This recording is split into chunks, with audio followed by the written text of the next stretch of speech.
DCB മീഡിയയുടെ പുതിയൊരു വീഡിയോയിലേക്ക് സ്വാഗതം. ഇന്ന് ഓഗസ്റ്റ് 11 ചൊവ്വ.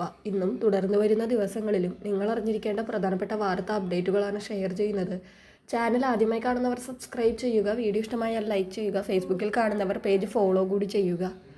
ആദ്യത്തെ അറിയിപ്പ്, സംസ്ഥാനത്ത് സ്വർണ്ണവില കുതിപ്പ് തുടരുകയാണ്. ഇന്ന് പവന് ഒറ്റയടിക്ക് 2320 രൂപയാണ് വർദ്ധിച്ചിരിക്കുന്നത്. 1,13,760 രൂപയാണ് ഒരു പവൻ സ്വർണത്തിന്റെ ഇന്നത്തെ വില. ഗ്രാമിന് ആനുപാതികമായി 290 രൂപയാണ് കൂടിയിരിക്കുന്നത്. 14,220 രൂപയാണ് 1 ഗ്രാം സ്വർണത്തിന്റെ ഇന്നത്തെ വില. ഒരാഴ്ചക്കിടെ 8,000 രൂപയാണ് സ്വർണത്തിൽ വർദ്ധിച്ചിരിക്കുന്നത്. അടുത്ത അറിയിപ്പ്, പത്തനംതിട്ട, ആലപ്പുഴ, കോട്ടയം ജില്ലകളിലെ ദുരിതാശ്വാസ ക്യാമ്പുകൾ പ്രവർത്തിക്കുന്ന വിദ്യാഭ്യാസ സ്ഥാപനങ്ങൾക്ക് ഇന്ന് അവധിയാണ്. കോട്ടയം ജില്ലയിൽ ദുരിതാശ്വാസ ക്യാമ്പുകൾ പ്രവർത്തിക്കുന്ന എല്ലാ വിദ്യാഭ്യാസ സ്ഥാപനങ്ങൾക്കും ഇന്ന് അവധിയായിരിക്കുമെന്ന് ജില്ലാ കളക്ടർ അറിയിച്ചിട്ടുണ്ട്. പത്തനംതിട്ടയിൽ തിരുവല്ല താലൂക്കിലെ 10 സ്കൂളുകൾക്കും കോഴഞ്ചേരി താലൂക്കിലെ 2 അങ്കണവാടികൾക്കും അവധിയാണ്. സ്ഥാപനങ്ങൾക്ക് ഓൺലൈനായി ക്ലാസ് നടത്താം. ആലപ്പുഴയിൽ കുട്ടനാട് താലൂക്കിലെ എല്ലാ വിദ്യാഭ്യാസ സ്ഥാപനങ്ങൾക്കും ഇന്ന് അവധിയുണ്ട്.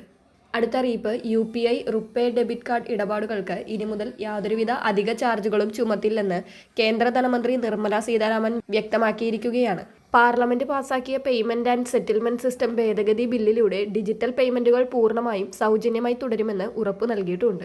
MDR അഥവാ മെർച്ചന്റ് ഡിസ്കൗണ്ട് റേറ്റ് പുനഃസ്ഥാപിക്കപ്പെടുമെന്ന ഉപഭോക്താക്കളുടെ ആശങ്കയ്ക്ക് പരിഹാരമായി ഭാവിയിൽ ഏതെല്ലാം ഇലക്ട്രോണിക് പേയ്മെന്റ് രീതികൾ സൗജന്യമായിരിക്കണമെന്ന് തീരുമാനിക്കാനുള്ള പൂർണ്ണ അധികാരം ഈ ബില്ലിലൂടെ കേന്ദ്ര സർക്കാരിൽ നിക്ഷിപ്തമായിരിക്കുകയാണ്. അടുത്തറിയിപ്പ്, ഗ്യാസ് കണക്ഷൻ ഉപഭോക്താക്കൾ KYC ചെയ്യേണ്ട സമയം ഓഗസ്റ്റ് 15 വരെയാണുള്ളത്. ഈ തീയതിക്കുള്ളിൽ KYC പൂർത്തിയാക്കാത്തവർക്ക് തുടർന്ന് ഗ്യാസ് സിലിണ്ടർ ബുക്കിംഗ് തടസ്സപ്പെടാനും ഗ്യാസ് വിതരണം മുടങ്ങാനും സാധ്യതയുണ്ട്. പശ്ചിമേഷ്യൻ യുദ്ധവും ഗ്യാസ് പ്രതിസന്ധിയും കണക്കിലെടുത്താണ് കേന്ദ്ര സർക്കാർ KYC നടപടികൾ നിർബന്ധമാക്കിയത്. ഗ്യാസ് കണക്ഷൻ ആരുടെ പേരിലാണോ ഉള്ളത് അവർ തന്നെയാണ് KYC പൂർത്തിയാക്കേണ്ടത്. 15-ാം തീയതിക്കുള്ളിൽ ഇത് പൂർത്തിയാക്കിയില്ലെങ്കിൽ 16-ാം തീയതി മുതൽ ഗ്യാസ് സിലിണ്ടർ നിങ്ങൾക്ക് മുടങ്ങുന്നതായിരിക്കും. അടുത്തറിയിപ്പ് റേഷൻ കാർഡുമായി ബന്ധപ്പെട്ടതാണ്. സംസ്ഥാനത്ത് പുതുതായി 75,000-ഓളം കുടുംബങ്ങൾക്ക് മുൻഗണനാ റേഷൻ കാർഡുകൾ വിതരണം ചെയ്തിട്ടുണ്ട്. ഓഗസ്റ്റ് മാസം മുതൽ സൗജന്യ റേഷൻ ആനുകൂല്യങ്ങൾ ഈ കാർഡുകാർക്ക് ലഭിച്ചു തുടങ്ങിയിട്ടുണ്ട്.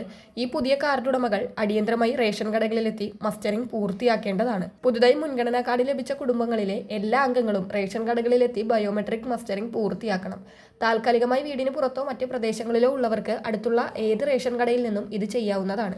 മസ്റ്ററിംഗ് പൂർത്തിയാക്കാത്ത പക്ഷം വരും മാസങ്ങളിൽ ലഭിക്കേണ്ട സൗജന്യ ഭക്ഷ്യധാന്യങ്ങൾ മുടങ്ങിപ്പോകാൻ ഇടയുണ്ട്. അതിനാൽ ഗുണഭോക്താക്കൾ ഇക്കാര്യം പ്രത്യേകം ശ്രദ്ധിക്കുക. വളരെ പ്രധാനപ്പെട്ട ഈ വാർത്താ അപ്ഡേറ്റുകൾ മറ്റുള്ളവർക്ക് കൂടി ഷെയർ ചെയ്യുക.